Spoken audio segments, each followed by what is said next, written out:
इंदौर में शादी, मेघालय में हनीमून और शिलांग में मर्डर। जंगल में मिली पति की लाश, उलझी लापता पत्नी की मिस्ट्री। नमस्कार, मैं हूं गुरमेज राणा, आप देख रहे हैं नवतेज टीवी। आए दिन कोई ना कोई हत्या का मामला सामने आता है, चाहे वो अवैध संबंधों को लेकर हो, चाहे वो प्रेम प्रसंगों को लेकर हो। ऐसा एक मामला इंदौर से सामने आया है। हनीमून मनाने मेघालय गए इंदौर के एक जोड़े के रहस्यमयी तरीके से लापता होने की खबर है। 10 दिन बाद पति का शव शिलांग के पास एक खाई में मिला, जबकि पत्नी अभी भी लापता है। पुलिस का तलाशी अभियान जारी है। पति पत्नी हनीमून मनाने के लिए इंदौर से मेघालय जाते हैं, मगर मेघालय पहुंचने के 48 घंटे के बाद ही अचानक वो दोनों रहस्यमयी तरीके से कहीं गायब हो जाते हैं। दोनों के मोबाइल फ़ोन भी लगातार स्विच ऑफ आ रहे थे। फिर उनकी तलाश के लिए उनके भाई मेघालय पहुंचते हैं, पुलिस को शिकायत दर्ज कराते हैं। इसके बाद वहां की पुलिस एक सर्च ऑपरेशन शुरू करती है। मेघालय की राजधानी शिलांग में मौजूद है विंसडोंग इलाका, जहां के चेरापूंजी भी करीब है, जो पूरी दुनिया में सबसे ज़्यादा बारिश और बरसात के लिए माना जाता है। इस इलाके में एक सर्च ऑपरेशन चलाया गया।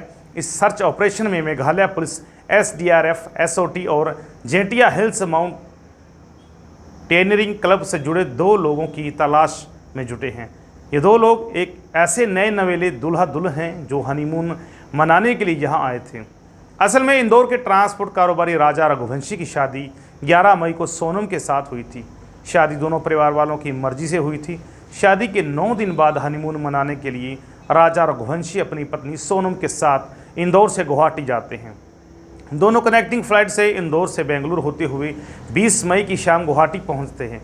गुवाहाटी में कामाख्या मंदिर के दर्शन के बाद 22 मई को राजा और सोनम गुवाहाटी के शिलांग चले जाते हैं। शिलांग पहुंचने के बाद 48 घंटे बीतते अचानक दोनों पति पत्नी रहस्यमय ढंग से गायब हो जाते हैं। अब सवाल यह है कि हनीमून मनाने के लिए शिलांग पहुंचे राजा रघुवंशी और सोनम अचानक कहां, कैसे और क्यों लापता हो गए। घरवालों की माने तो उन दोनों का प्लान सिर्फ असम जाने का था, तो फिर दोनों शिलांग कैसे पहुंच गए। सोनम की सास और राजा रघुवंशी की माँ ही वो आखिरी शख्स है जिन्होंने दोनों के गायब होने से पहले आखिरी बार सोनम से मोबाइल फ़ोन पर बात की थी। ये बातचीत 23 मई की दोपहर 1:30 बजे की हुई थी। इस कॉल के बाद 23 मई की दोपहर 2 बजे सोनम का फ़ोन बंद हो जाता है और फिर कभी नहीं खुलता। उस आखिरी बातचीत के दौरान खुद सोनम ने अपनी सास को ये बताया कि वो लोग इस वक्त किसी जंगल में घूमने आए हैं, वहाँ शायद कोई झरना भी था। बातचीत से ये भी पता चल रहा था कि जिस जगह सोनम थी वहाँ तक वो ऊंची चढ़ाई चढ़ते हुए पहुँची थी। ये आखिरी बातचीत सोनम की सास यानी राजा की माँ के मोबाइल में रिकॉर्ड हो गई थी। पूरा 23 मई का दिन बीत जाता है। अब 24 मई का दिन आ गया, लेकिन हैरत अंगेज तौर पर सोनम और राजा दोनों के मोबाइल लगातार बंद थे।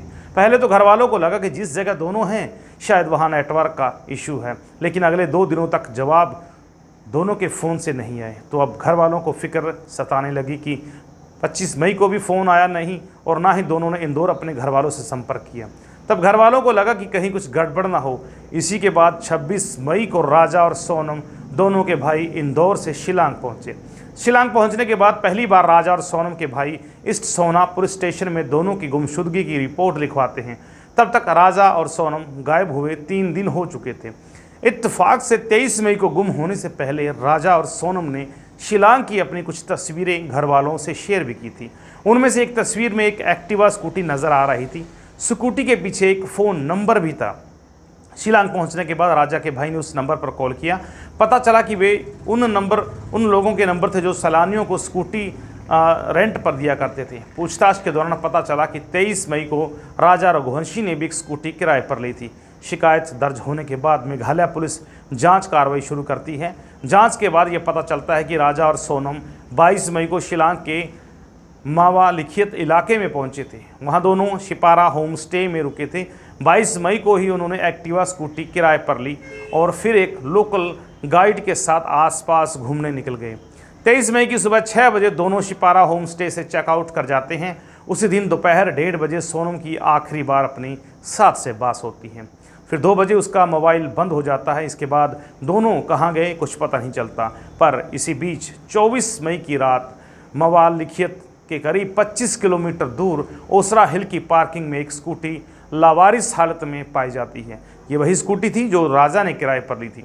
अब पुलिस ओसरा हिल की आसपास जांच शुरू करती है, लेकिन दोनों का कोई सुराग नहीं मिलता। इधर राजा और सोनम के घरवाले हर गुजरते दिन के साथ और ज़्यादा परेशान होते जा रहे थे। दोनों को तलाशने के लिए उन्होंने इंदौर के पुलिस कमिश्नर से भी मदद मांगी। तब इंदौर पुलिस ने शिलांग पुलिस से कांटेक्ट किया। सर्च ऑपरेशन अब तेज हो चुका था। पुलिस की एक टीम उस शिपारा होम स्टे पर भी पहुंची जहां राजा और सोनम रुके थे। वहां कमरे में पुलिस को कुछ नहीं मिला, लेकिन हैरतअंगेज तौर पर 28 मई को उसी शिपारा होम स्टे से कुछ दूरी पर जंगल में 2 बैग मिले। बैग में कुछ सामान था। जब उस बैग और सामान की राजा और सोनम के भाइयों ने दिखाया तो उन्होंने तुरंत उसे पहचान लिया। ये उन दोनों के बैग थे। राजा और सोनम के मोबाइल का स्विच ऑफ होना, किराए की स्कूटी लावारिस हालत में मिलना और दोनों के बैग जंगलों से बरामद होना, जाहिर है कि मामला संगीन होता हुआ नजर आ रहा था। इसी के दौरान अब सर्च ऑपरेशन का दायरा और भी बढ़ा दिया गया। बारिश, पहाड़, जंगल और गहरी खाइयों की वजह से सर्च ऑपरेशन में काफ़ी मुश्किल का सामना करना पड़ा। अब पुलिस ने ड्रोन के जरिए भी दोनों को ढूंढने की कोशिश की, मगर वक्त बीतता जा रहा था और दोनों का कोई सुराग नहीं मिल पा रहा था। राजा और सोनम को गायब हुए अब पूरे 10 दिन हो चुके थे। तभी 2 जून को एक दिल दहला देने वाली खबर आती है। विजाडोंग पार्किंग लॉट के नीचे खाई में सर्च ऑपरेशन चल रहा था। इसी दौरान नीचे जाने पर एक लाश नजर आती है। अब उसी लाश को ऊपर लाने की तैयारी की जा रही है। लाश को ऊपर लाने के बाद उसे फौरन शिलांग के एक अस्पताल भेज दिया गया। जिस जगह से ये लाश मिली थी वहाँ से सर्च टीम को कुछ सामान भी मिला। एक लेडी वाइट शर्ट, टेबलेट की एक पत्ती और वीवो मोबाइल फ़ोन का LCD स्क्रीन।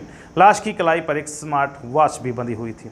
लाश की खबर मिलते ही शिलांग पुलिस राजा और सोनम के भाई को अपने साथ अस्पताल ले जाती है। लाश की हालत पहचान में आने लायक नहीं थी, लेकिन राजा का भाई लाश के दाहिने हाथ पर गुदे टैटू से लाश की शिनाख्त कर लेता है। दरअसल वो टैटू राजा के नाम का था।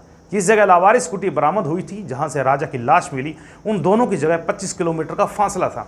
राजा की लाश मिलने के बाद अब फिक्र इस बात की थी कि सोनम कहाँ है, आखिर सोनम कहाँ गई। आसपास की तलाशी लेने के बावजूद सोनम का कोई सुराग नहीं मिला। चिंता इसी बात की थी कि सोनम आखिर कहाँ गई, और सवाल ये भी है था कि राजा की मौत कैसे हुई।